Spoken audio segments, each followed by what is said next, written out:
প্রিয় দর্শক, আদ্দিন হাসপাতাল নিয়ে তোলপাড় পুরো বাংলাদেশ। কারণ আদ্দিন হাসপাতাল সবারই একটা অভিমত যে আদ্দিনকে অন্যায়ভাবে তাদের লাইসেন্স বাতিল করা হয়েছে।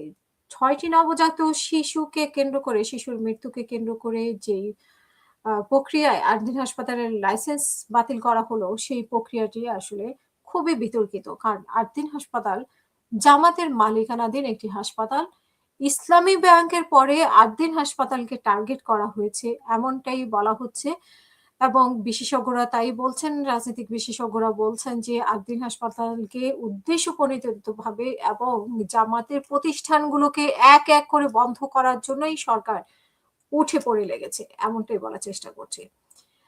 ইভেন স্বাস্থ্যমন্ত্রী বলছেন যে কোটি, কোটি টাকা নিয়ে উনার পেছনে ঘুরেছে আদ্দিন হাসপাতালের কর্তৃপক্ষ, যাতে করে আদ্দিন হাসপাতাল বন্ধ করা না হয়। বিপদে পড়েছে শত, শত রোগী, যারা তার মধ্যে সিরিয়াস রোগী আছে অনেক বেশি। এবং যারা সিরিয়াস না তাদেরকে আদ্দিন হাসপাতাল থেকে কর্তৃপক্ষ নিজেই সরিয়ে দিয়েছে। কিন্তু মানুষের রোগীদের মধ্যে হাহাকার, যাদের আস্থার জায়গা একমাত্র আদ্দিন হাসপাতাল, তারা কোথায় যাবে? তারা মহাবিপদে পড়েছে, কারণ তাদের অনেকেরই আছে একমাত্র আস্থার জায়গা হচ্ছে আদ্দিন হাসপাতাল। যারা বছরের বছর, বছরের পর বছর এই হাসপাতালে সেবা নিয়েছে এবং এই হাসপাতাল অল্প খরচে ভালো সেবা দেয়। আমরা জানি যে জামাতের যে প্রতিষ্ঠানগুলো, সেই প্রতিষ্ঠানগুলো একটি অন্য নিয়মে চলে। দেশের অন্যান্য জায়গায় যেমন দুর্নীতির অভিযোগ আসে, অনিয়মের অভিযোগ আসে, কিন্তু জামাত পরিচালিত যেই প্রতিষ্ঠানগুলো, সেগুলোতে আসলে এগুলো আসে না বললেই চলে। এবং সেই প্রতিষ্ঠানগুলোকে চ্যালেঞ্জ করার জন্য সরকার উঠে পড়ে লেগেছে কিনা, সেটাই এখন দেখার বিষয় এবং সেটা নিয়ে আসলে কথা হচ্ছে বেশি। এখানে মানে সরকার বা স্বাস্থ্যমন্ত্রী যেটা বলেছেন, আদ্দিন হাসপাতালের বিরুদ্ধে অনিয়মের অভিযোগ তুলে লাইসেন্স বাতিলের কথা জানিয়েছেন স্বাস্থ্য ও পরিকল্পনা কল্যাণমন্ত্রী, পরিবার কল্যাণমন্ত্রী সর্দার সাখাওয়াত হোসেন বকুল। তিনি বলছেন যে আদ্দিন হাসপাতাল কোটি, কোটি টাকা নিয়ে আমার পেছনে ঘুরেছে, কিন্তু আমি লাইসেন্স বাতিল করেছি।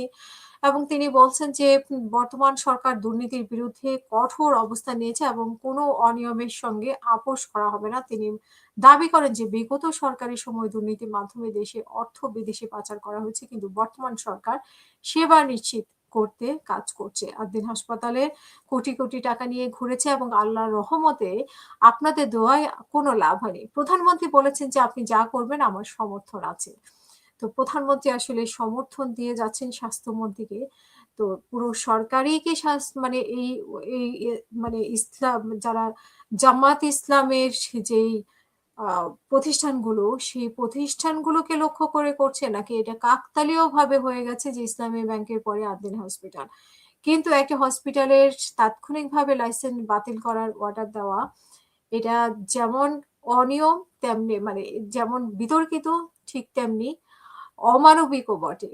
কারণ এতগুলো রোগী, সিরিয়াস রোগী সেখানে সেবা নিচ্ছে এবং অনেকে, অনেক পরিবারের আস্থার জায়গা এই আদ্দিন হসপিটাল। বছরের পর বছর পরিবার থেকে পরিবার তারা এখানেই সেবা নিয়ে থাকে এবং সেখানে আছে অনেক কর্মচারী, তাদের হঠাৎ করে চাকরিটা চলে যাবে।